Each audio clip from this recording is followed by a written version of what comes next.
Welcome back to another episode of the Braun Performance and Rehab Podcast. Joining me today is Luke Way and Andrew Sellars. The three of us are going to be diving into breathing and the respiratory system and its role in human performance. We throw around this term called Isocapnic. If you haven't heard about it before, we're going to define it today and talk all about the term itself, but also the company that Luke and Andrew founded that is also named Isocapnic. We talk about the amount of athletes that are limited in performance by respiration and so much more. This is a really great episode covering stuff that I feel like is not given enough attention. Episodes like this are made possible by our sponsors, ISOFIT and Oro Muscles. ISOFIT is my go-to for everything relating to isometric training, and Oro is my go-to for everything relating to surface EMG analysis. For more on ISOFIT and Oro, you can check the description below. Enjoy. Andrew, Luke, welcome to the podcast. I'm super excited to work with both of you today. Thank you so much for your time. I appreciate you being here. Yeah, thanks so much. Yeah, total pleasure to meet you. For people who might not be familiar with the two of you, or maybe they haven't heard of this amazing company called Isocapnic before, would you mind breaking down for them what you two are doing and what the company is a little bit? My name's Luke. I'm the CEO and co-founder of Isocapnic, respiratory trainer. We are a team of coaches and engineers and doctors that coalesced to try to solve the problem of how we can improve the respiratory system for athletes and patients alike. So my background is very much in high performance sport, dealing with a lot of physiologic testing of like Olympic bound athletes. Over decades of testing, it became very apparent to us that the respiratory systems of these athletes were not just limited, but actually governed by how strong their respiratory systems were. And so we, in the spirit of trying to waste less time in training and be very specific with the training stress that we inflict, we wanted a better way to train that respiratory system. So the problem that we had to solve was how do we challenge those respiratory muscles and that respiratory range of motion without hyperventilating the athlete or the patient. That's where our engineering team came in and came up with a really elegant design of this device that basically recaptures the lion's share of your exhaled gases and allows you to breathe as hard or as full and as powerfully for as long as needed to adequately train those muscles without the fear or the risk of hyperventilation. So we've solved the problem of hyperventilation, and now we can train those muscles for 1 minute, 5 minutes, 10 minutes, 30 minutes or more, and your blood gases stay stable. So that's the nutshell of what the device does. And in solving that problem, we've unbridled that system from the issues with CO2.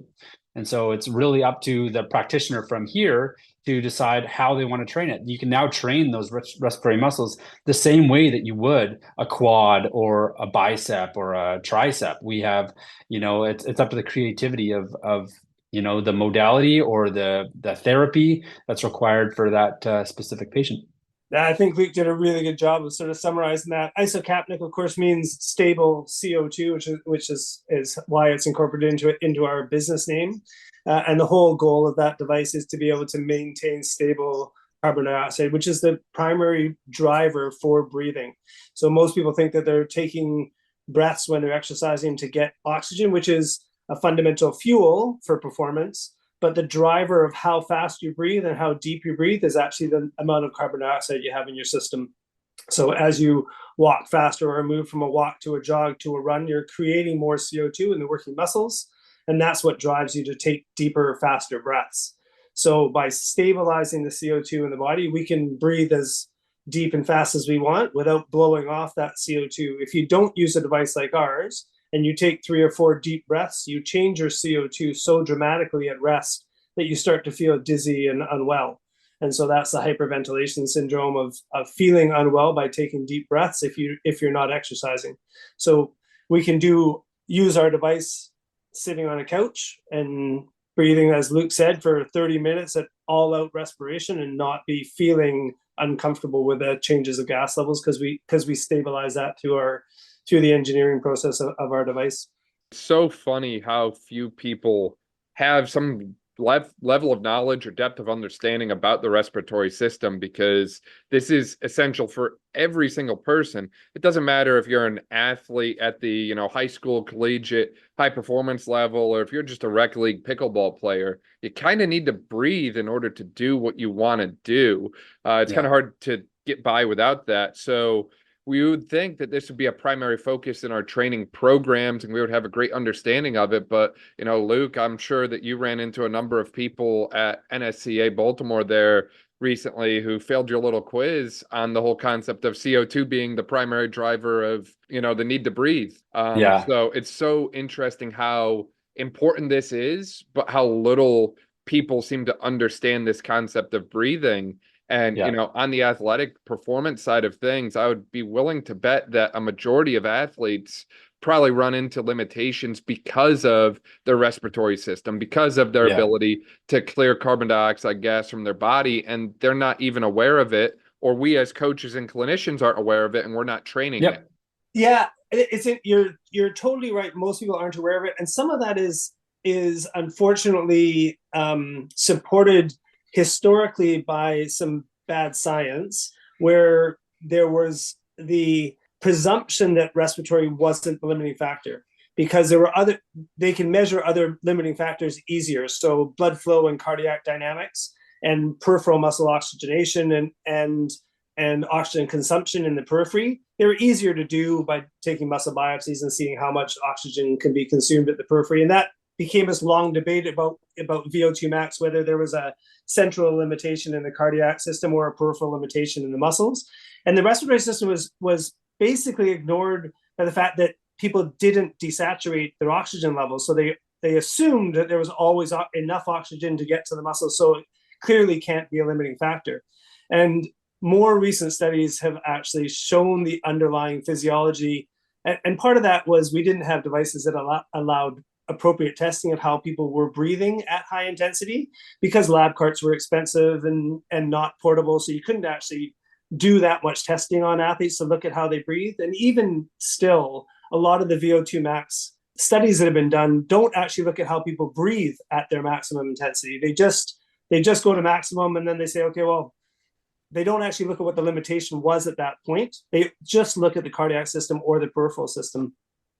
And there was actually a new study that just came out from the University of British Columbia that showed in their study 30% of recreational athletes had a clear respiratory limitation. They called it UI, unsatisfactory inhalation, which was reported feeling that they were out of breath before they got to their maximum. And so we're using that as a new study to show a new generation of people about the values of respiratory training. We're actually working with them on the follow-up study to show that we can actually train that respiratory system to be better and to improve performance. But there's lots of studies from 25 years ago out of Bern, Switzerland, that showed improvement in performance with respiratory training.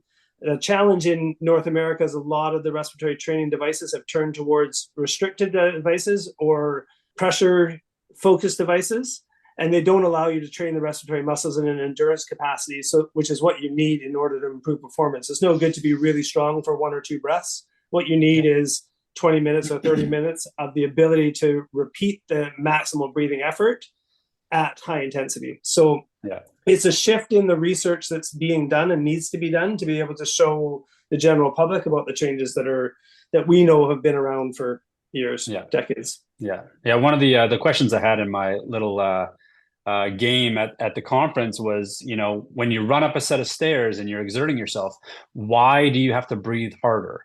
And, the vast majority of people are going to answer that question as, because I'm gasping for air. I need more oxygen. And then you put a pulse ox on them and you show them that you're fully saturated. And so it's like, okay, why are you breathing harder?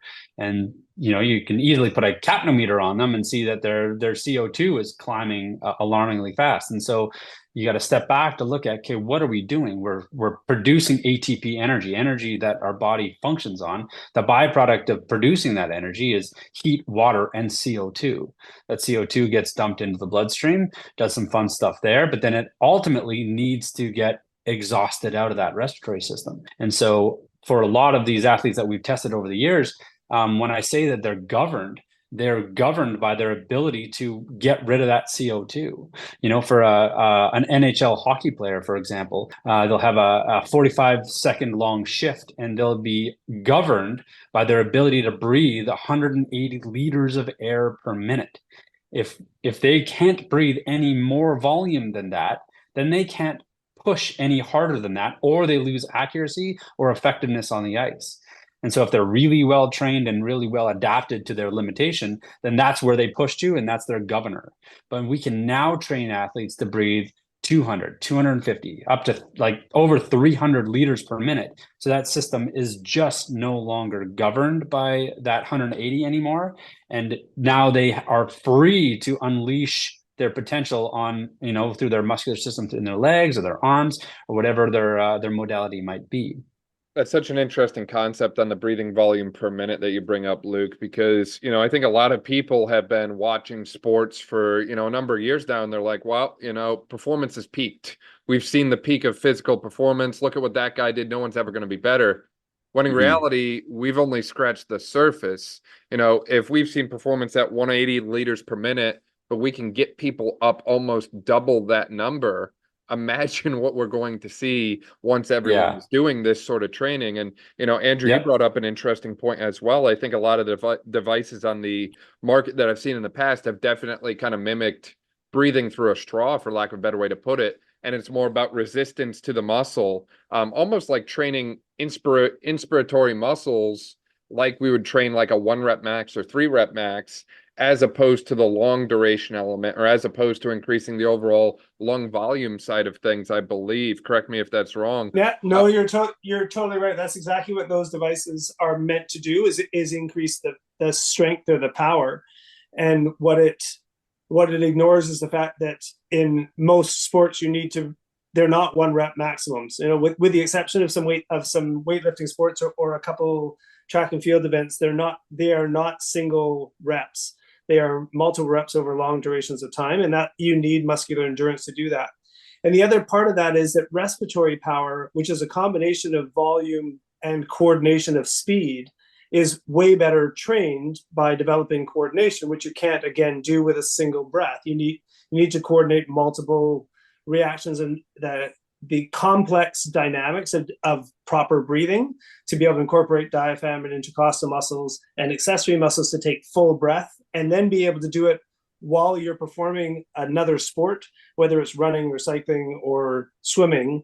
And swimming is the greatest example, because the multiple coordination of multiple muscles and trying to breathe and the dynamics of breathing in the water are extremely complicated. And so that training of that system requires a clear focus over a long period of time, as opposed to a single rep max. And like the way that the system fatigues out and becomes limited presents itself differently. Like Andrew talked about, sometimes it comes off as like a out of breath feeling or a burning sensation within the lungs themselves. There's another concept called the metabo reflex, where if it doesn't matter how strong your legs are, let's say you're a runner, it doesn't matter how strong your legs are, and how well trained those muscles are on the periphery. If your respiratory system is exposed at all, if it goes under stress, the metabo reflex kicks in and shunts the blood away from those super strong muscles to protect your vital organ, your lungs. And so it presents itself as like tired or heavy legs. And so then they go back to the gym, they go back to training. They're like, oh, I need stronger legs. Well, actually, you need to stop exsanguinating the blood away from those limbs and protecting those vital organs, because you have a respiratory system that can't support the level of strength that you've built. And the best example of that, that's a great example of the metabo reflex. And the best example of that is moving up to altitude. And you can take anybody who's well trained at sea level, and you take them out to, they cannot perform the same level. And some of that is a lower level of oxygen. But the other thing is the increased demand for breathing will take away energy from the legs, which is why the performance is dramatically decreased at altitude. And it's worse in people who have a respiratory limitation. So we know if you take someone with asthma or someone with COPD up to altitude, they will suffer more than the person with good, healthy lungs and a good, strong respiratory system.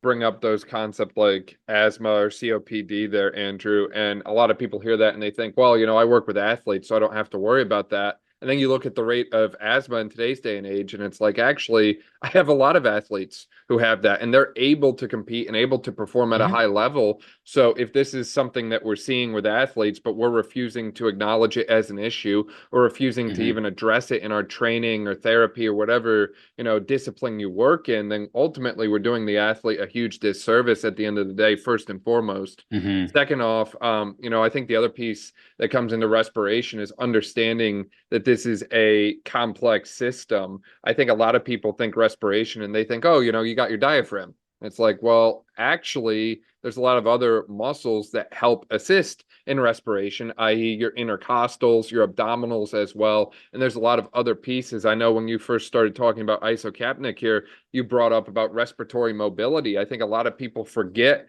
about the tie-in between the thoracic spine and the ribs themselves and the amount of mobility that's actually required to allow full respiration there. And that's something that, Luke, you did it perfectly with your device itself, where you're able to train isometrically while training respiration. So it's like we could, potentially put someone in a position where we're working on those mobility type of qualities and have them breathe through the isocapnic in that position and kind of, get a little more bang for your buck, if you will. Yep. Yeah, absolutely. And it's important for people to wrap their minds around the difference of the way the range of motion works with the respiratory system and how that's different than like your leg or your arm, for example, right?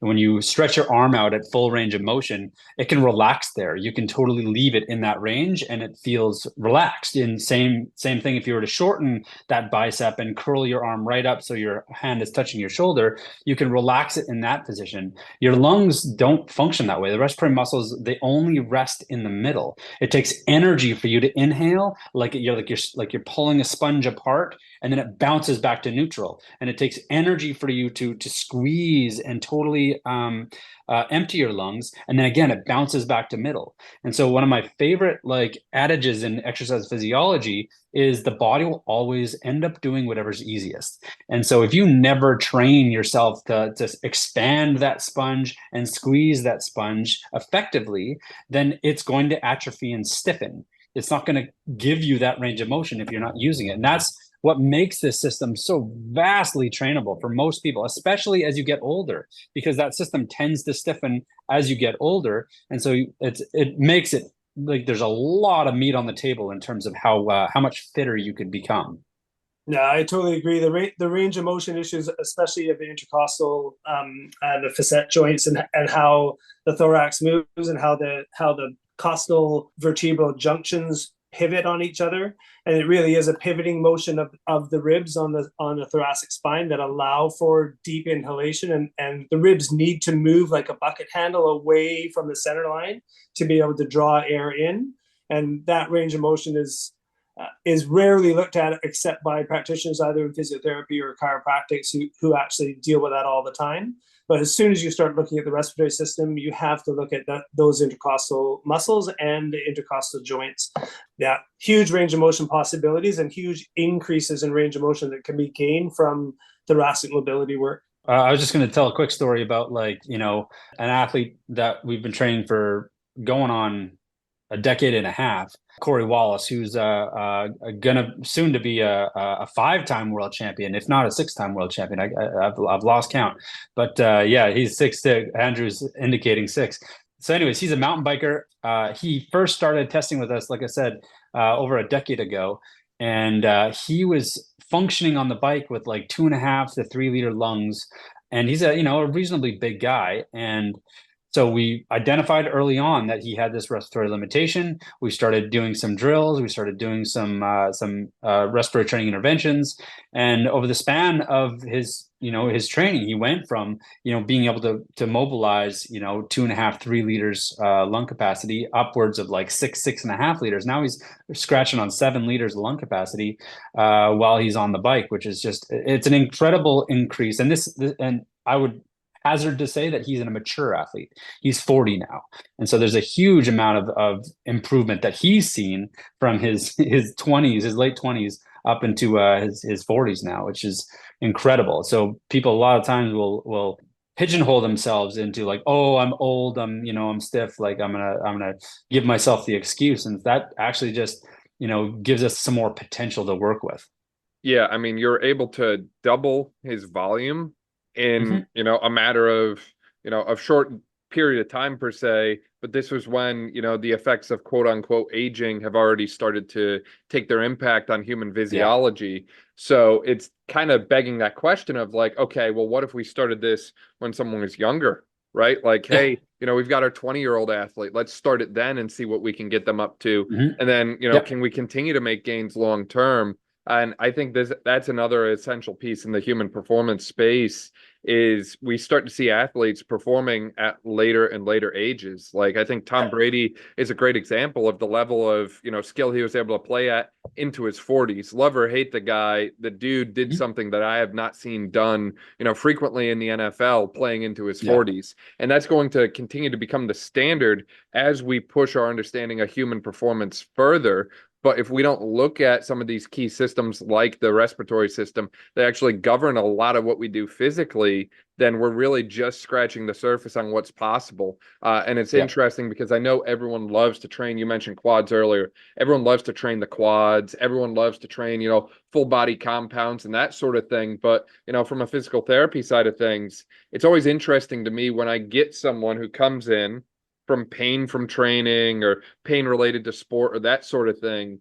And we look at respiration, and that's just something that's never been talked about with them. Like, it's almost like there's been times where I feel like I have to teach people how to breathe again, even though they're breathing. It's like, this could be better. And it's amazing how quickly we can actually resolve some of these different pains that would people and athletes in particular would come to PT for, lower back pain, different things like that, literally through breathing and respiration. I mean, that's one of the big values of yoga and some of the meditation things is it forces people into a slow, deep, concentrated breathing pattern. And I really do feel that a lot of the benefits that athletes get from meditation and yoga is actually through the training of the breathing. And it should be the first part of any respiratory training program is understanding how to breathe and learning to breathe properly and efficiently. And then you really can't start training the respiratory system until you're actually breathing properly. And that it takes a little bit of time and a little bit of understanding, especially if you don't have any background. We see really good athletes who have a background either in singing or in musical instruments or in yoga, and they've transitioned that understanding of their breathing into the sport that they do. But I agree, we have lots of athletes who, just like the patients that you see in the clinic, who have really dysfunctional breathing patterns when they show up, and some of them are actually pretty good athletes with really bad breathing patterns. And as soon as you shift the breathing pattern, their performance goes up, and it's not rocket science and it's not unexpected. They start breathing easier and more efficiently, and they can turn that energy into better performance. And so we see some short-term benefits just from the teaching part without even getting into the training. Yeah. And that's why we've given away for free a basic training program on our app, that because we can't assume people know how to breathe well with good technique, we kind of have this basic training program. We can kind of start from square one, no matter if you're an Olympian or you're a chronic COPD patient. We start from that basic level of like, can I mobilize my diaphragm? Can I breathe without it being completely chesty, and I can like move my belly as I breathe? That it sounds easy.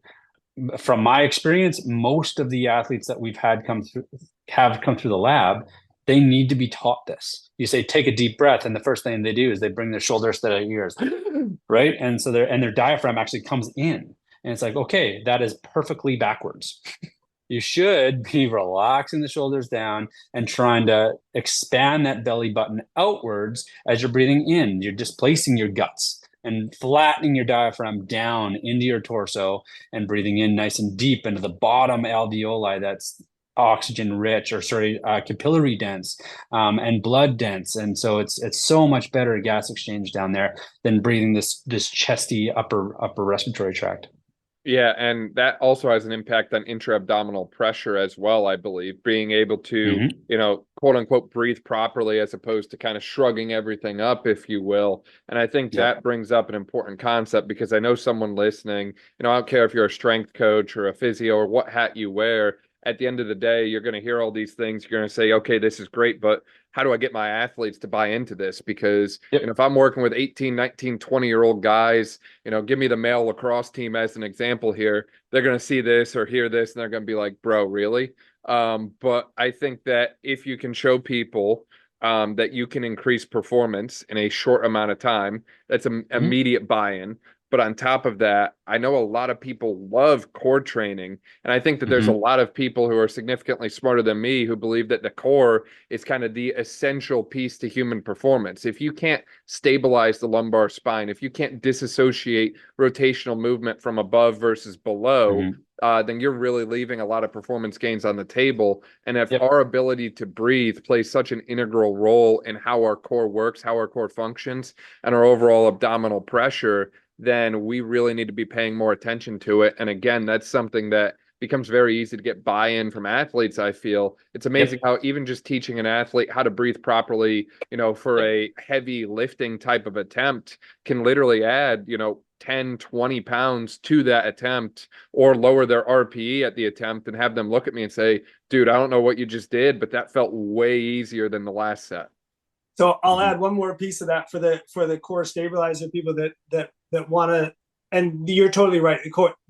Everything begins with the core, but the diaphragm actually corkscrews around the thoracic spine down into the lumbar spine is actually the primary stabilizing muscle. The abdominal muscles are actually a horrible stabilizing muscle because they're so far away from the spine. They actually do very little to control the spine. But the diaphragm does a great job of stabilizing the spine when it's functioning properly and when it's strong. And there's really good evidence that you can actually thicken the cross-sectional diameter of the diaphragm through training.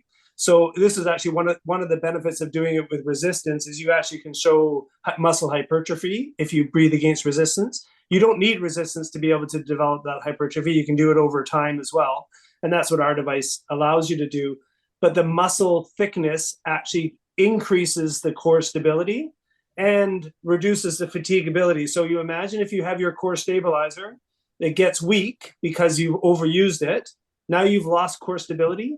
And in a lot of repetitive sports, especially sports with a high degree of stability required, like swimming or speed skating, where they're in a compact position, but that position is so fundamentally important to the sport, coaches can actually see the moment that they lose their core stability because their glide changes. So they have shorter glides with each stride on the skates, and they end up raising up their back because they can't support the low back position.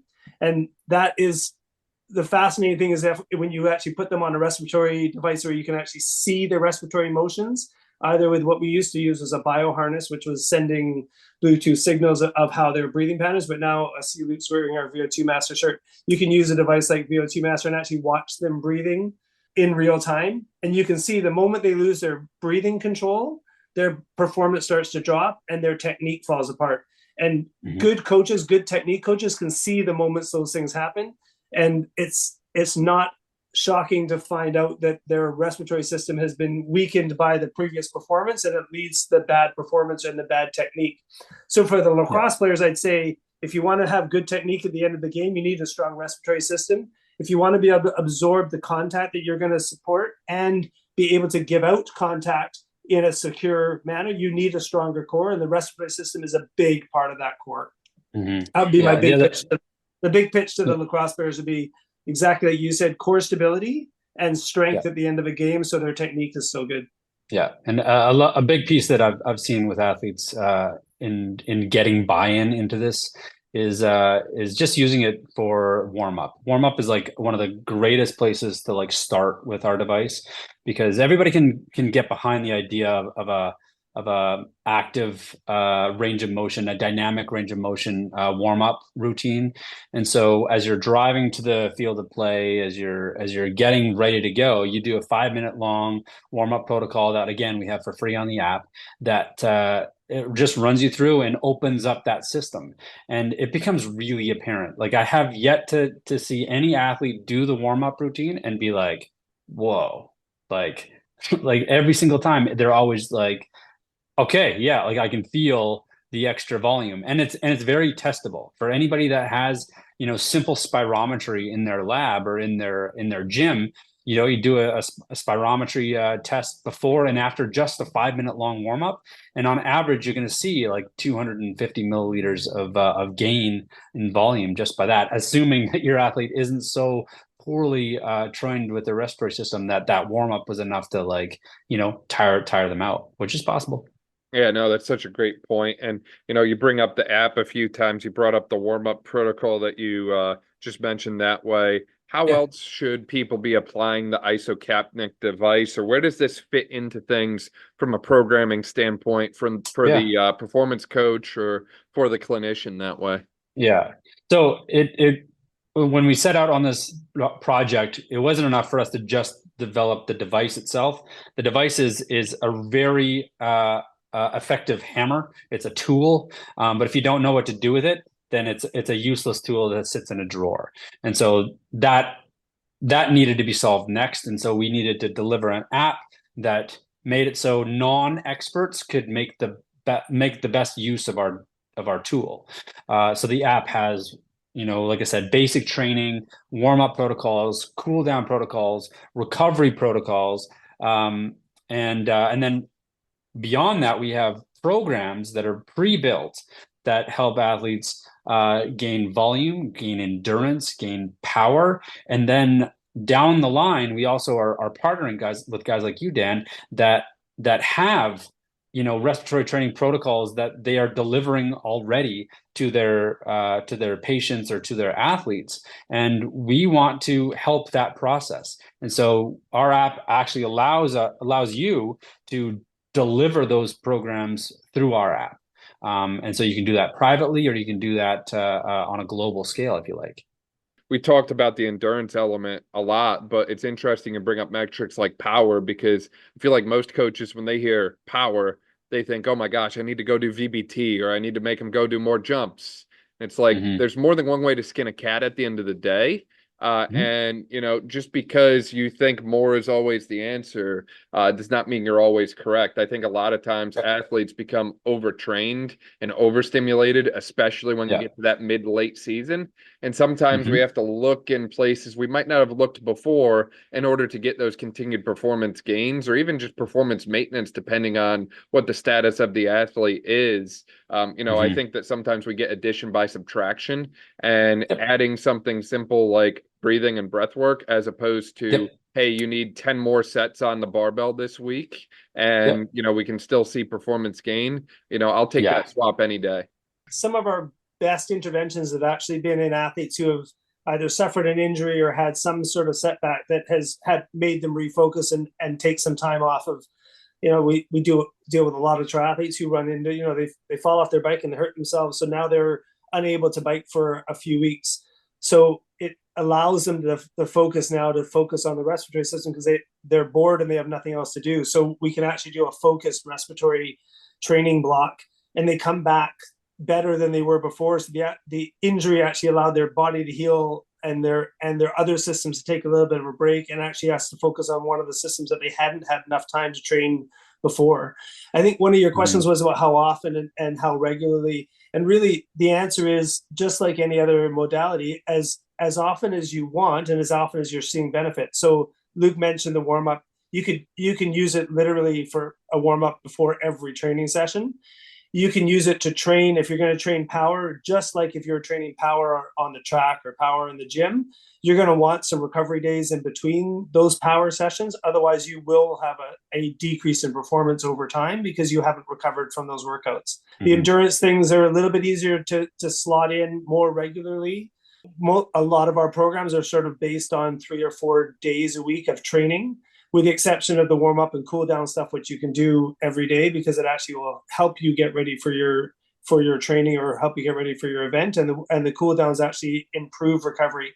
And there was a study out of Poland last year by one of our colleagues, Thomas Kowalski, who showed that actually using the Breatheway in between intervals of a single set actually improved performance of the next interval. So he was working with short track speed skaters who are doing all out speed skating, and either sitting and just resting, getting ready for the next interval, or doing active recovery with a Breatheway. and he showed improved performance over the extent of the intervals when doing respiratory training in between the intervals. So there's some follow-up studies coming with that, but certainly some fascinating physiologic advantages of using it incorporated into the training. So not just separate training, but actually incorporated into regular training. Yeah, a good example of that for some of the endurance athletes out there, triathletes or swimmers, is one of the workouts that my squad just loves. They initially thought that they would hate it, but they ended up loving it, is the 10 100s set in the pool. And you could take this concept and put it on the track or anywhere, but the concept is you have 10 100s, you're doing them on interval, and so my squad will do them in just over a minute 10 per 100, but I give them until 2 minutes, so they get a good 45 seconds at the wall. But the entire time that they're at the wall waiting for their next interval to start, they're on the bag breathing at 30 to 40 breaths per minute, big deep breaths. And so their entire rest period, their respiratory system is being worked. Meanwhile, they're bathing in that hypercapnic environment, that high CO2 environment, which I originally designed the idea to challenge that respiratory system and create a little bit of CO2 tolerance. What was very interesting is that my athletes reported the rest of their hundreds, their 10 100s, were better than if they just had a regular rest.